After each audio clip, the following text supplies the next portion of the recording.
Quatrième jour de l'année 2025, le point complet de ce soir. Voici à présent ce qui concentre l'actualité. Évaluation des impacts des inondations de l'année 2024 sur la production agricole. Le cas de la commune urbaine de Kignero à Dinguira est un bel exemple. Les incertitudes planent autour de la campagne agricole 2025. Le manque de semences est l'une des contraintes. Lutte contre le VIH-Sida, les jeunes mènent la riposte au nom de l'Association nationale des scouts de Guinée. Une sensibilisation avait lieu tout le mois de décembre. Cible de la campagne, la couche juvénile. À suivre tout à l'heure. Concours de beauté physique et intellectuelle Miss RTG, Fatoumata Kourouman, candidate numéro 5. 7 juges la couronne au compte de la 13e édition. Une créativité de la section culturelle de la télévision nationale. Bonsoir, bienvenue à toutes et à tous. Gestion de la chose publique, au terme d'une audience cette semaine à la Cour des comptes, des comptables sont condamnés pour le retard dans le dépôt annuel des comptes pour la période allant de 2017 à 2021. Les amendes sont infligées contre 6 comptables publics. Les montants varient de 300 000 à 8 millions de francs guinéens par personne. Kerno Younoussaba, éclairage. Dans le registre de la moralisation de la vie publique, les juges financiers condamnent des comptables publics pour le retard dans le dépôt annuel des comptes pour la période allant de 2017 à 2021. À la Cour des comptes, l'audience de la Chambre des comptes de l'État a donc infligé des amendes contre ces derniers.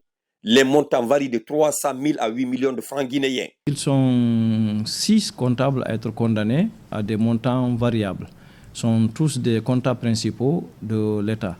C'est le trésorier régional de Mamoun, de Kankan, de Zérékoré, le payeur général du Trésor, le receveur, le trésorier régional de Conakry, les 2 receveurs centraux du Trésor. Là, parce que vous pouvez avoir un compte, un poste comptable où 2 comptables se sont succédés. Donc chacun selon la tranche de temps, la période de temps qu'il a géré, il est redevable de la reddition du compte pour cette période-là. Au visa de les comptables ont l'obligation de présenter leur compte de l'exercice de chaque année avant le 30 juin de l'année suivante. À date, plus d'une centaine de comptables sont visés pour non-respect des délais pour la reddition des comptes. Il y a près de 150 personnes au bout qui vont être concernées qui sont concernées par cette procédure d'amende, c'est-à-dire des comptables principaux de l'État. Que ce soit au niveau des collectivités, au niveau de l'État, des régions ou au niveau central du Trésor, des comptables des EPA. Et Dieu sait qu'ils sont nombreux. Mais quand même, grâce à cette procédure d'amende, désormais les comptes de gestion arrivent plus régulièrement, ils arrivent massivement, notamment les comptes des collectivités locales qui sont très nombreux. Au terme des audiences, des amendes seront infligées aux comptables reconnus coupables, des amendes qui seront versées dans un compte domicilié au Trésor public. Ces mesures visent à promouvoir la bonne gouvernance dans la gestion des biens publics. Au même moment, tenu des audiences foraines, le processus devra déboucher sur la délivrance des actes de naissance. Cela passe aussi par la sensibilisation et la mobilisation sociale. Une vaste campagne est enclenchée sur initiative de la société civile, comme la Coalition nationale de Guinée pour les droits et la citoyenneté des femmes. Amadou Touré. Pour la mobilisation sociale en faveur des audiences foraines de délivrance des jugements supplétifs faisant office d'acte de naissance, le ministère de l'administration du territoire et de la décentralisation fait recours aux organisations de la société civile. C'est le cas de la Coalition nationale de Guinée pour les droits et la citoyenneté des femmes à travers l'organisation de cette conférence d'information, de sensibilisation et de mobilisation sociale. Au courant de cette année électorale 2025, nous devons réaliser les actions de sensibilisation, d'information, d'éducation civique relatives aux 5 étapes du processus qui sont: premièrement, il y a les audiences foraines qui sont en cours, l'enrôlement, la vérification des cartes d'électeurs, la distribution des cartes d'électeurs et le scrutin référendaire. Le département de l'administration du territoire et de la décentralisation, représenté par la direction des affaires politiques et de l'administration électorale, a passé des messages de sensibilisation et de mobilisation autour de la délivrance des jugements supplétifs qui représentent une étape importante dans le processus d'enrôlement biométrique. Nous avons décidé de signer des conventions avec les plateformes de la société civile. Et la CONAC-DCF couvre la commune de Matoto, C'était une journée de grande mobilisation sociale avec l'ensemble des présidents des conseils de quartier, des citoyens, de la jeunesse et aussi le bureau des sages et des femmes auxquels il fallait passer des messages pour que nous puissions continuer à mobiliser nos parents qui n'ont pas d'acte, nos jeunes frères. Suite à cette opération, les agents désignés à cet effet seront déployés dans les communes de Matoto, Tombolia, Sanoya et Manéa au compte de la CONAC-DCF pour la poursuite des activités de sensibilisation et d'éducation civique en faveur des audiences foraines. Évaluation des impacts des inondations de l'année 2024 sur la production agricole. Je vous le disais un peu plus haut, le cas de la commune urbaine de Kignero à Dinguiraye est un bel exemple. Les incertitudes planent autour de la campagne agricole 2025. Principale inquiétude, le manque de semences, une contrainte à surmonter afin d'aider les producteurs. Fodi Camara, spécialiste maison.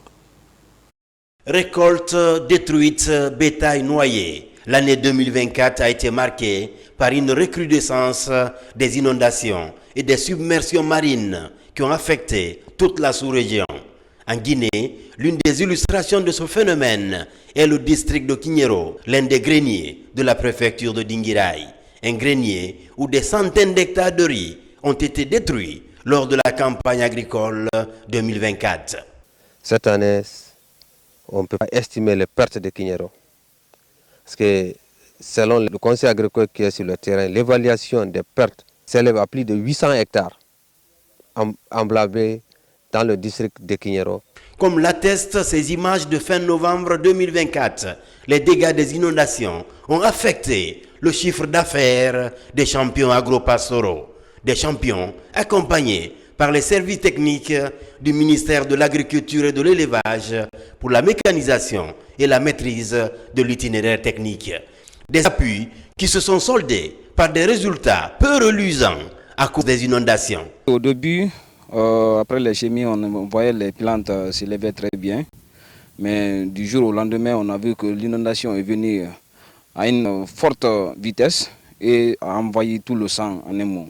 Heureusement que j'ai été nommé comme le jeune champion de la préfecture de Dinguiraye. Et l'État nous a fait un accompagnement de matériel tel que le moissonneuse-batteuse et un tracteur.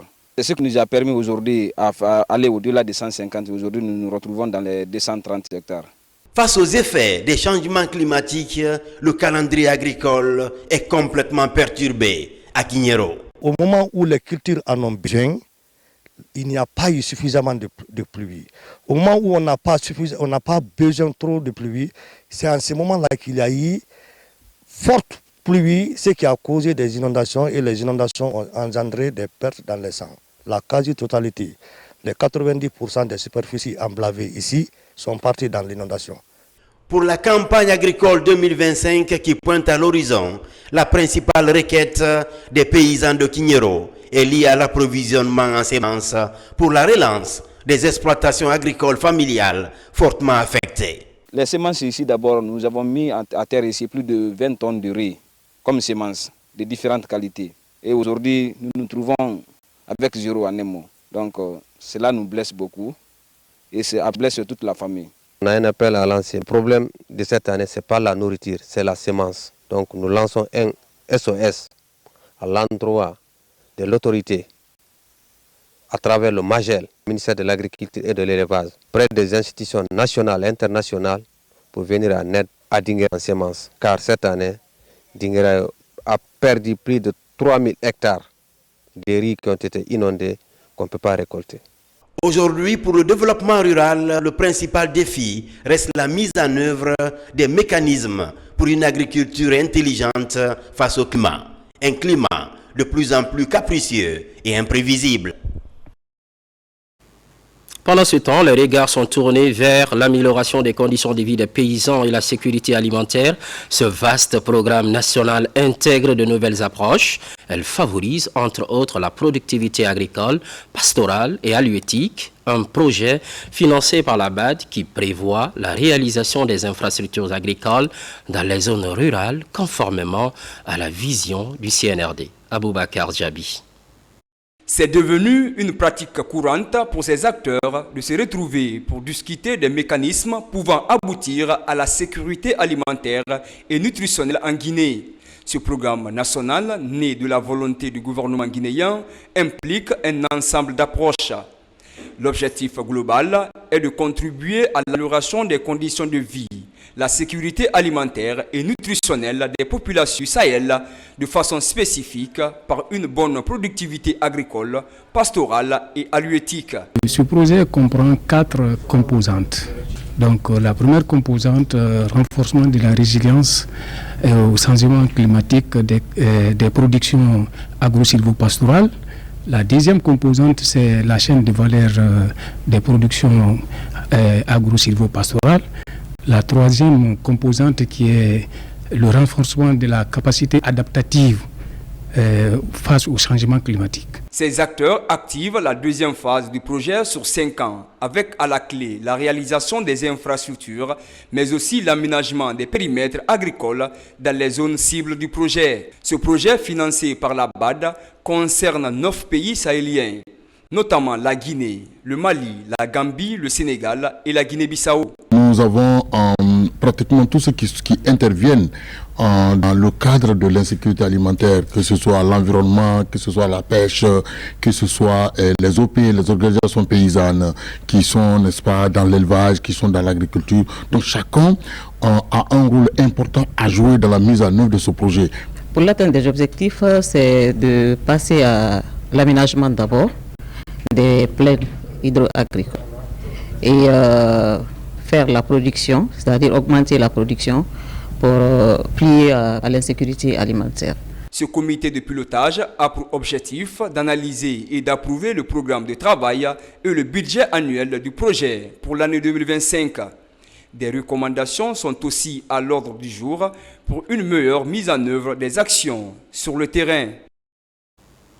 Par ailleurs, plus de 52 tonnes de produits impropres à la consommation viennent d'être incinérés. Ça se passe en Zérékoré, dans la 4e région du pays. C'est le fruit du suivi annuel des marchandises sur le marché local. L'opération de carbonisation a mobilisé tous les acteurs impliqués. Lancé Kamisoko, correspondance. Sur ce site du grand dépotoir d'ordures de Zérékoré, plus de 52 tonnes de produits impropres à la consommation sont aspergées avec de l'essence avant d'être incinérées. C'est le résultat des efforts déployés par le ministère du Commerce, d'Industrie et des petites et moyennes entreprises à travers l'Office national de contrôle de qualité. Le service contrôle qualité, avant qu'il ne soit un service de répression, nous sommes d'abord un service éducatif, un service de sensibilisation.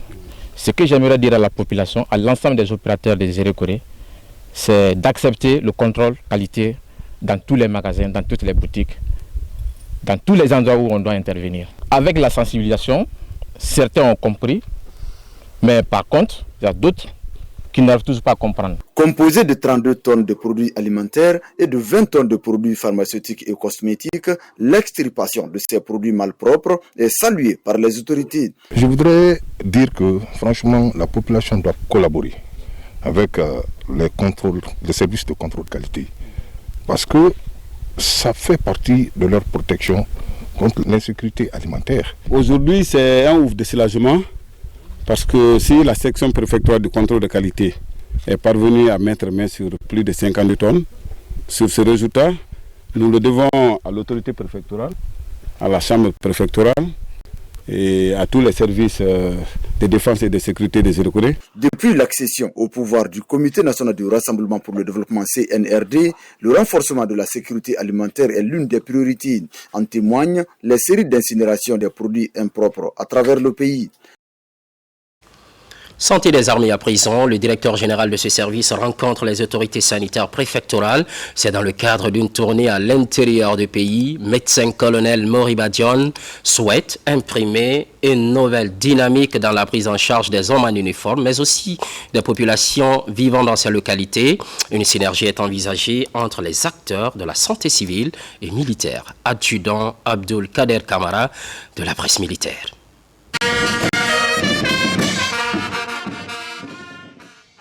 En marge de sa visite de terrain dans les structures sanitaires militaires de l'arrière-pays, le directeur général du service de santé des armées s'est entretenu avec les acteurs de la santé publique des préfectures sillonnées.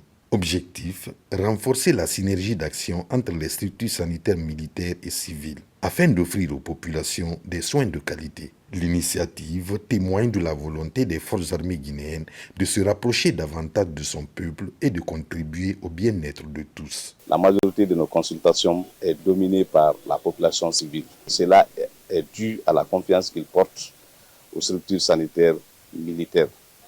Ils pensent qu'il y a du sérieux et quand ils viennent, ils trouvent une solution à leurs problèmes. Les autorités sanitaires des localités visitées saluent la volonté manifeste de la Direction générale du service de santé des armées d'entretenir une collaboration avec les structures sanitaires civiles. Cette visite vient témoigner les relations d'amitié qui existent entre vraiment l'infanterie militaire et la direction préfectorale de la santé de Massanta. Ça prouve davantage que nous devons renforcer ces liens d'amitié, nous devons renforcer cette collaboration. Nous avons été séduits de la qualité des infrastructures flambant neuves au niveau de la plupart des structures sanitaires à l'intérieur du pays.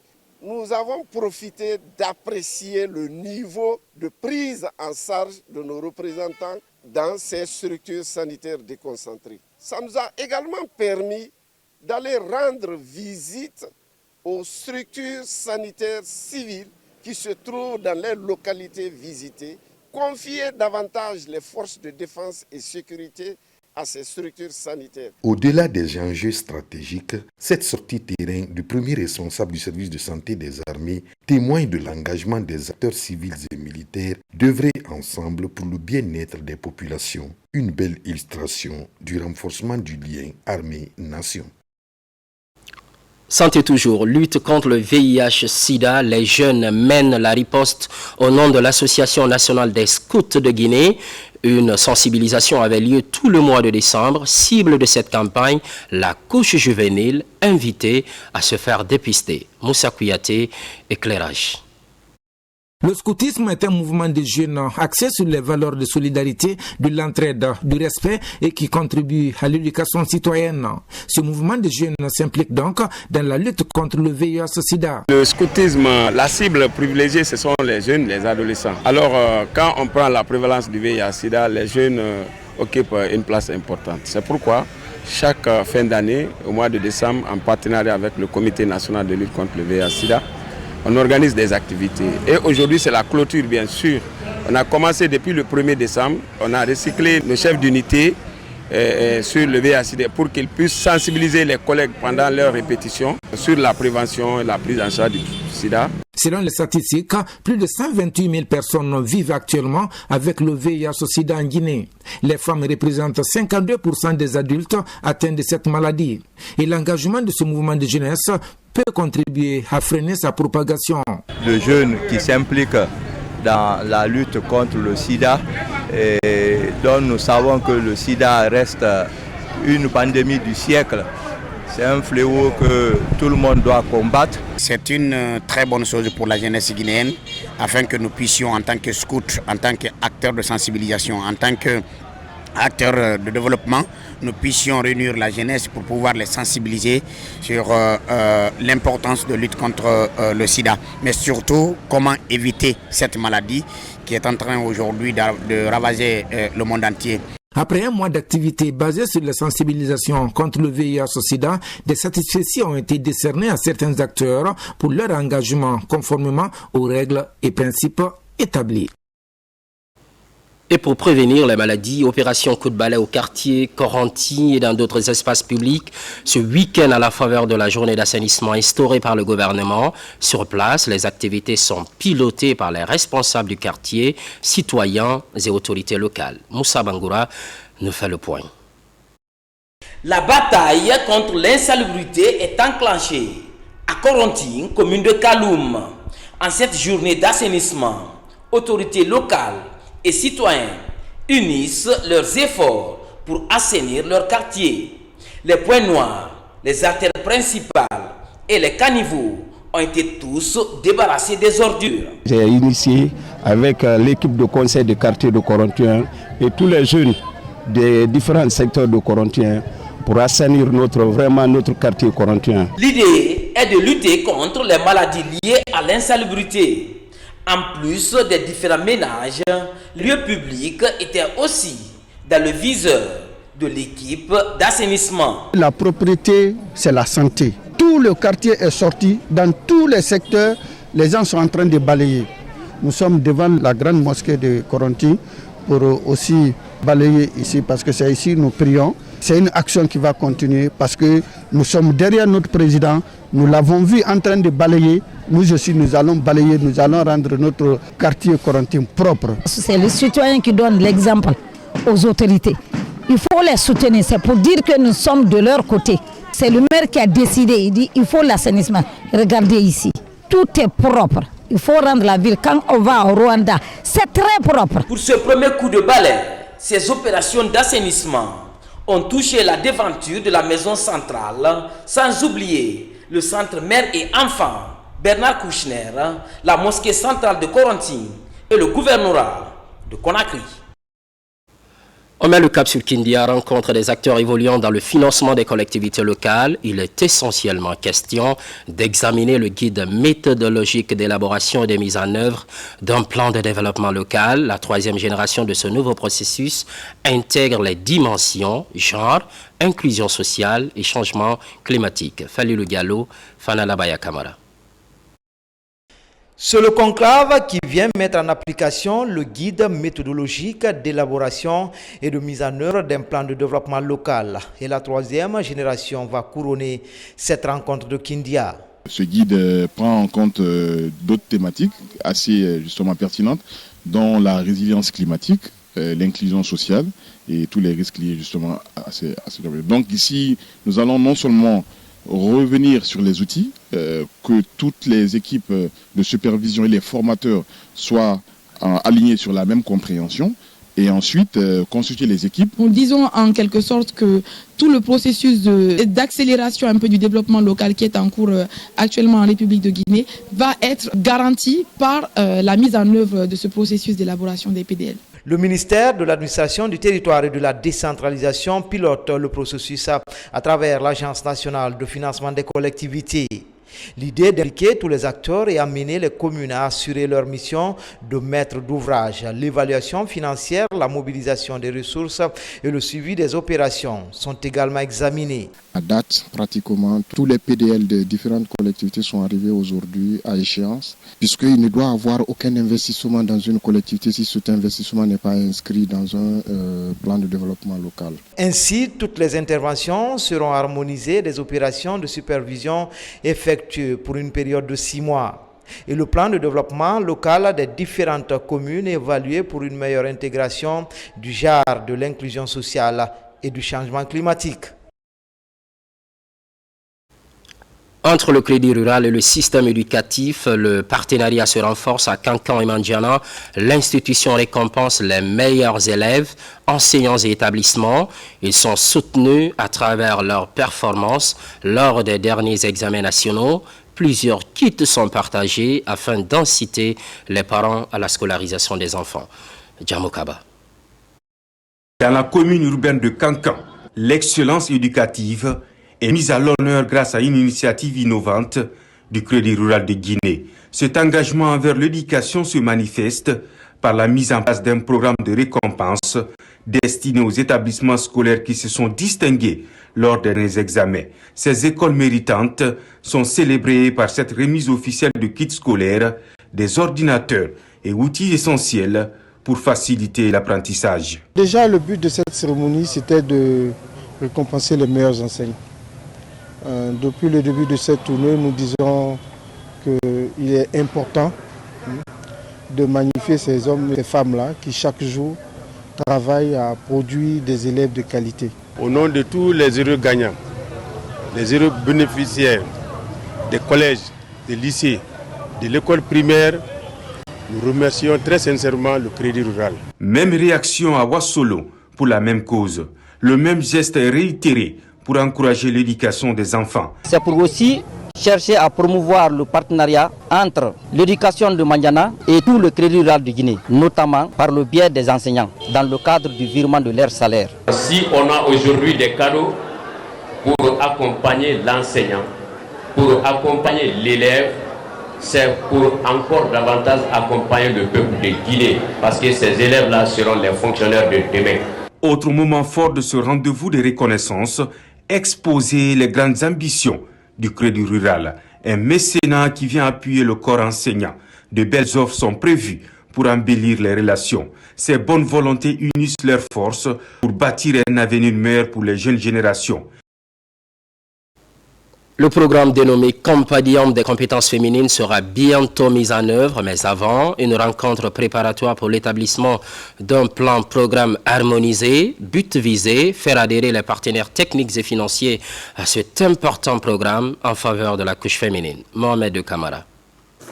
Il y a 15 mois, la Guinée lançait le Compendium des compétences féminines de Guinée Kokofgi, un outil qui mettra en lumière dans les jours à venir les compétences féminines en République de Guinée.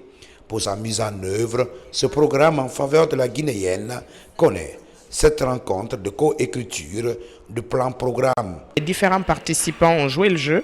Ils ont vraiment pris le temps d'aborder toutes les différentes problématiques et de poser le jalon d'une très très bonne base d'écriture pour un compendium qui va prendre en compte les réalités de toutes les femmes.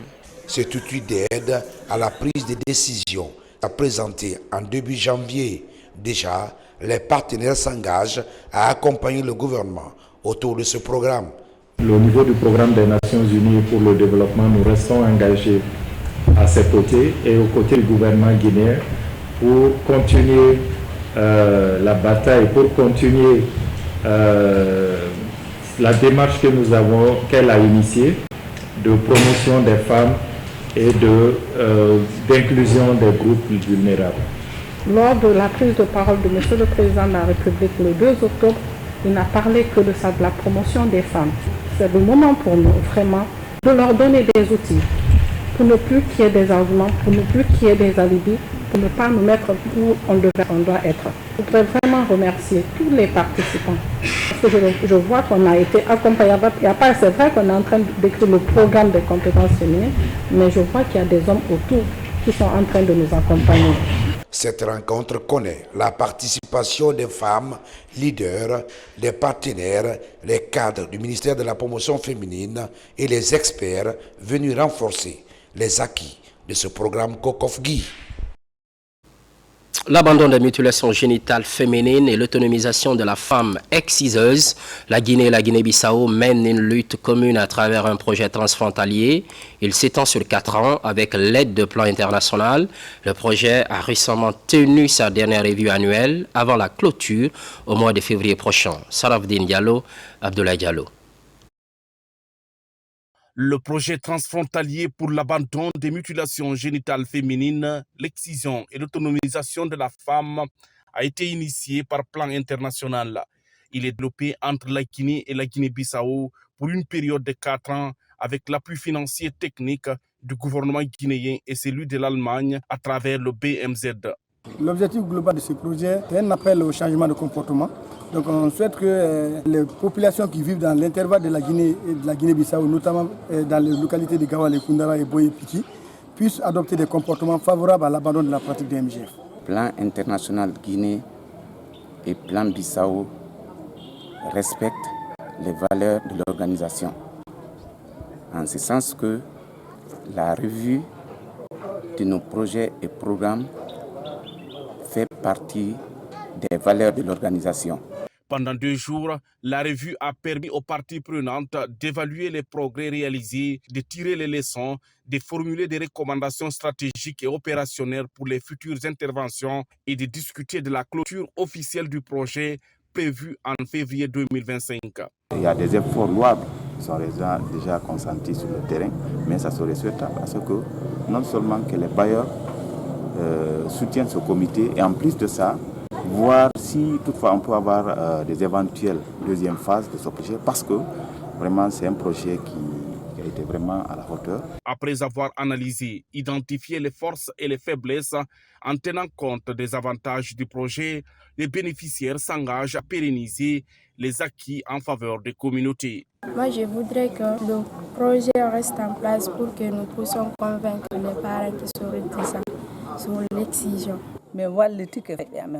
Grâce à l'implication du projet, nous sommes un groupement d'intérêt communautaire. Aujourd'hui, nous participons à une bonne éducation de nos enfants en dehors de l'excision. Pour atteindre l'objectif, celui de sauver 2 250 000 filles contre les MGF et de favoriser l'autonomisation des femmes pendant la durée du projet, 2 ONG, à savoir APRODEJ pour la Guinée et Agibef pour la Guinée-Bissau, ont été sélectionnés pour soutenir ce programme de plan international. Et puis, le Lions Club International vient d'initier une nuit de la générosité, une nuit pour récolter des fonds pour l'accompagnement de la structure Fitima dans sa quête d'un centre en Guinée. À cette occasion, des personnalités ont été récompensées pour leur engagement dans le domaine de la santé. Kerno Maroufba. C'est une nuit qui a tout son sens en faveur des enfants déshérités. Cette nuit dénommée Nuit de la générosité vise à collecter des fonds nécessaires pour la construction des centres d'accueil et de prise en charge des enfants de la Fondation internationale Thierno et Mariam Fitima. L'initiative est du Lions Club International, organisation humanitaire présente dans le pays depuis plusieurs années. La Fondation Thierno et Mariam, de notre grande sœur, de notre maman, Awa Dramé. C'est une femme exceptionnelle qui fait des choses exceptionnelles pour notre pays, pour nos enfants. Donc tous les montants collectés ici, nous allons vraiment remettre à cette fondation pour l'accompagner, pour la réalisation de ces projets. Sachant que pour le projet global, le montant total est de $1 million et que nous nous sommes dit que le plus simple, c'est de faire les choses par étapes. Et qu'aujourd'hui, notre premier objectif, c'est de pouvoir construire sur le terrain que l'État guinéen va mettre à notre disposition. À cette nuit de collecte de fonds, des personnalités qui œuvrent pour la promotion de la santé ont été distinguées. Ici, le prix Melvin Jones, distinction la plus honorifique du Lions Club, est décerné au président de la République, le général d'armée Mamadi Doumbouya. Le ministre de la Santé est aussi honoré pour son engagement dans la promotion de la santé en Guinée. L'héritage est lourd. Ce n'est pas évident de le changer positivement ou de l'améliorer comme si on avait une baguette magique. Le chemin n'est pas facile à parcourir, mais avec cette reconnaissance, nous avons le courage de continuer. Cet engagement humanitaire du Lions Club lié à la santé en faveur de cette fondation d'enfants déshérités est l'une des 5 causes mondiales défendues par le Lions Club International. Chaque fin d'année, la famille Sorikandia Kouyaté fait des sacrifices et prie pour le repos de l'âme de leur père. Le griot de la Révolution a rendu l'âme un 25 décembre après un concert dans la préfecture de Koya, un anniversaire célébré autour du Saint-Coran. Ce maître d'œuvre décédé il y a 47 ans laisse des souvenirs dans l'évolution de la musique traditionnelle. Makemedozo. La fin d'année est fêtée autrement dans la famille Sorikandia Kouyaté. Les parents, amis et fans se réunissent autour du Saint-Coran pour le repos de l'âme du griot réconciliateur, décédé le 25 décembre 1977. Les jeunes d'alors se rappellent des messages éducatifs de ce maître. J'étais jeune en ce moment, Sorikandia était un responsable. Son accoutrement, les messages véhiculés dans ses morceaux avaient tout leur sens. Sorikandia accompagnait les présidents, notamment le feu président Sékou Touré. Ces messages orientaient les jeunes qu'on était à l'époque. Le dimanche 25 décembre 1977, une date sombre gravée dans les mémoires des enfants de Sorikandia. Cette légende à la voix mélodieuse et au souffle parfait est décédée avec beaucoup d'ambition. Il avait un concert à Koya. Après cette brillante animation, il a commencé à se plaindre de sa poitrine. On lui a envoyé une boîte de lait pour calmer la douleur, mais hélas, avant d'arriver à Conakry, il avait rendu l'âme. 47 ans après sa disparition, la nation guinéenne se souvient encore du talent du fils de Djely Madi. Un honneur pour la famille Kouyaté de Dalaba. Nous sommes complètement dominés par l'émotion. Par rapport à tous les bons propos que vous venez d'entendre à l'endroit de notre feu père, cela ne peut que nous émerveiller davantage. Né en 1933 à Manta, un village de Boudié dans la préfecture de Dalaba, Ibrahima Sori-Kandja Kouyaté ne forçait rien sur scène, car le griotisme est dans les gènes de ce monument de la musique africaine. Il est descendant direct de Bala Faseke Kouyaté, l'illustre Djely du grand Soundiata Keïta, le fondateur de l'Empire du Mali. Mon père était avec son kondi tout le temps. À chaque fois qu'il arrive à finir de manger vers 19h, il dit « Na, viens t'asseoir à côté de moi, tu vas chanter Maline Sadio pour moi ». Donc il m'apprenait toujours à chanter Maline Sadio. Le griot de la Révolution a fait ses preuves en Afrique de 1952 à 1977. Par la force du destin, Sori-Kandja a déposé définitivement son micro à l'âge de 44 ans. Mais la qualité de sa discographie le fait renaître dans le cœur de tous les mélomanes qui aiment la musique traditionnelle.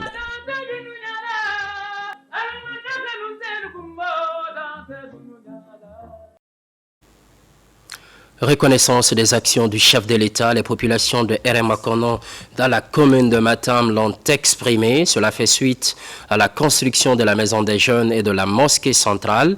Des prières et bénédictions sont formulées pour la réussite de la transition. Aboubakar Junior Camara était sur place. Le quartier Mokono est à cheval entre Bonfi et Makia Touré dans la commune de Matam. Ici, toutes les infrastructures de développement manquaient jusqu'à l'avènement du CNRD le 5 septembre 2021.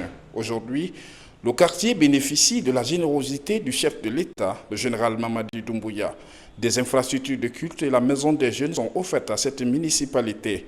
Pour exprimer leur reconnaissance au chef de l'État, une lecture du Saint-Coran est organisée pour la paix et l'unité en Guinée et surtout la réussite de la transition. Des prières seront formulées pour la paix en Guinée, pour la santé et la longévité du chef de l'État, le général d'armée Mamadi Doumbouya. Nous implorons l'Éternel pour la réussite de la transition. Que Dieu bénisse la Guinée et les Guinéens. Cette lecture du Coran s'installe de la reconnaissance de l'effort que le président de la République a bien formulé pour notre quartier. Nous sommes de cœur avec lui. L'espoir renaît chez la jeunesse guinéenne avec le CNRD selon les opportunités d'emploi. Cette transition est une réussite et il faut qu'on encadre cette réussite aujourd'hui. C'est pourquoi le mouvement SOMAD aujourd'hui est vraiment sorti de sa case thoracique pour entourer, pour montrer les œuvres que le président est en train de mettre en place aujourd'hui. Si Sékou Touré est le champion de l'indépendance, Lansana Conté le champion de la démocratie, tous les Guinéens doivent se donner la main pour faire du général Mamadi Doumbouya le champion de l'emploi, comme le fait si bien M. Kondé Kaba.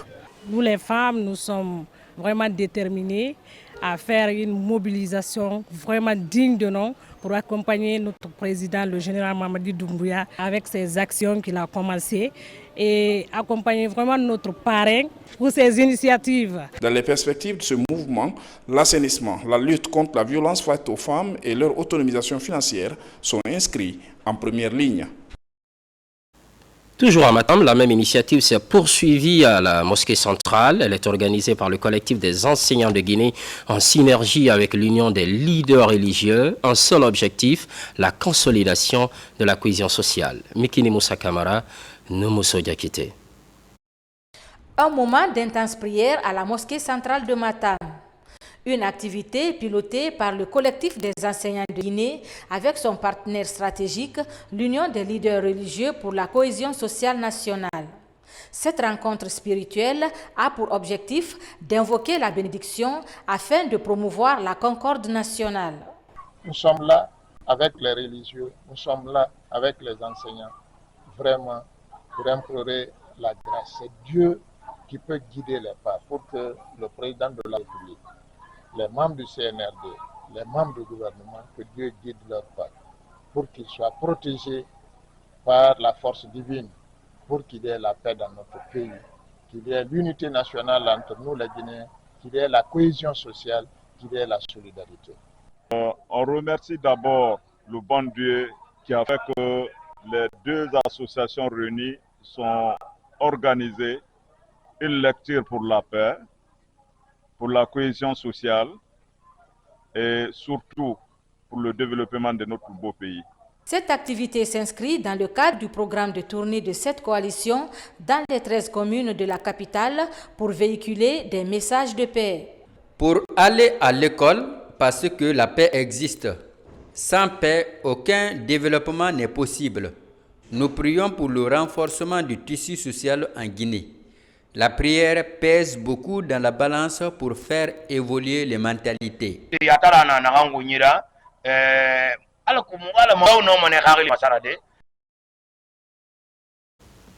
Un mot de culture avec le concours de beauté physique et intellectuelle Miss RTG, Fatoumata Kourouman, candidate numéro 5, s'adjuge la couronne au compte de la 13e édition, une créativité de la section culturelle de la télévision nationale. Moussa Bangoura. La finale du concours Miss RTG a tenu toutes ses promesses. 6 jeunes filles étaient en compétition en sa 13e édition. Ce rendez-vous culturel annuel de la Maison Mère a refoulé du beau monde. Membres du gouvernement, hommes de culture, cadres du ministère de la Communication, direction générale de la RTG et plusieurs autres personnalités. C'est une initiative de la section culturelle de la télévision nationale. Ce soir, nous célébrons une autre facette de notre mission, l'épanouissement de la jeune fille guinéenne. Le concours Miss RTG, qui est à sa 13e édition, ce concours n'est pas qu'une simple compétition de beauté. C'est une plateforme qui vise à rapprocher davantage la RTG du peuple, à inspirer confiance et ambition chez les jeunes filles et les former et à leur donner les moyens de réaliser leurs rêves. La 13e édition de Miss RTG est un événement exceptionnel qui consacre la promotion de la beauté de la Guinéenne. La radio-télévision guinéenne fait, en sa manière, l'apologie de nos valeurs à travers la culture, l'art et l'éducation. Depuis le 5 septembre 2021, le CNRD, sous la conduite éclairée de son Excellence, le général Mamadi Doumbouya, président de la République, n'a ménagé aucun effort pour qu'il fasse bon vivre en Guinée, notre paradis, terre de richesse et d'innovation. Dans la logique de Simandou 2040, cette initiative Miss RTG doit être renforcée et perpétuée. Le thème développé cette année est la célébration des mariages dans nos communautés. Devant le public, sous l'œil vigilant des membres du jury, ces candidates, toutes porteuses de projets, ont été évaluées à travers des questions-réponses où chacune a défendu son projet d'avenir. Après la délibération, la candidate numéro 5, Fatoumata Kourouman, est sortie victorieuse. Ainsi, elle rafle la couronne de ce prestigieux concours de beauté physique et intellectuelle. Le projet que j'ai défendu, c'est l'émancipation de la femme. C'est elle qui nous ont mis au monde. Elle représente l'image d'un pays. Mon combat, c'est d'être la voix des sans-voix. C'est d'être la voix de ces femmes qui crient de tristesse dans l'ombre, demandant de l'aide sans aide. Avec le soutien de la direction générale de la RTG, la Miss Fatoumata Kourouman va animer une émission sur les antennes de la télévision nationale durant son mandat en 2025.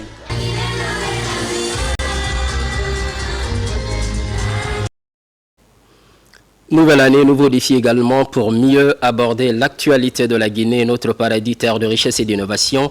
Constante fidélité à toutes et à tous, les programmes se poursuivent, l'actualité évolue.